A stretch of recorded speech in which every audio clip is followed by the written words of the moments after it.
অনেক আমলকারী আছেন যারা অনেক আমল করার পরেও জাহান্নামে যাবে। এটা আমার কথা নয়, স্বয়ং আল্লাহ রাব্বুল আলামিন বলেন। আল্লাহ তাআলা বলতেছেন, মান কানা ইউরিদুল আজিলাতা, whoever should desire the immediate, যারা আমলের বিনিময়ে ইহকালের প্রার্থনা করে, আজ্জালনা লাহু ফিহা মা নাশাউ লিমান নুরিদ, we hasten for him from it what we will to whom we find intend.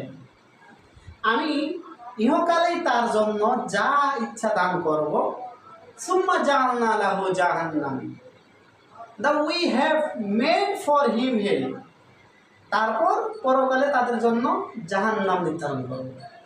ইয়াসলাহা মাজমুমান মাদহুরা, which he will enter to burn, censured and banished, নিন্দিত বিতাড়িত অবস্থায় তারা এতে প্রবেশ করবে।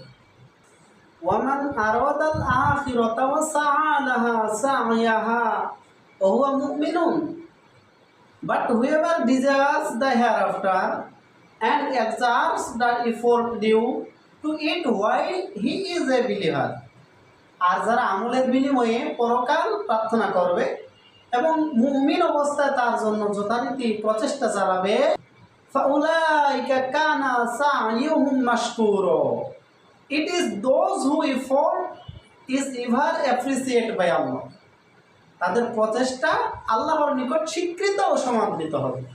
সম্মানিত ভাইয়েরা, তাহলে চিন্তা করুন, আপনার আমলটা কি আল্লাহ তাআলাকে সন্তুষ্টির জন্য নাকি মানুষকে দেখানোর জন্য? আপনার আমলটা কি দুনিয়ার কিছু পাওয়ার জন্য নাকি আখিরাতের জন্য? যদি দুনিয়াকে পাওয়ার জন্যই আপনি আমল করে থাকেন, তাহলে আল্লাহ বলতেছেন আপনাকে দুনিয়া দিবে, বাট আখিরাতে আপনাকে জাহান্নামে দিবে। আর যদি আখিরাতের উদ্দেশ্যে আমল করে থাকেন, তাহলে আপনি আল্লাহ চাইলে দুনিয়াও পাবেন, আখিরাতও পাবেন। এই জন্য আমরা যত আমল করব, সকল আমল আল্লাহকে রাজি খুশি, তাকে সন্তুষ্টি করার জন্য এবং আখিরাতকে প্রাধান্য দিয়ে আমরা আল্লাহকে রাজি খুশির জন্য আমল করব।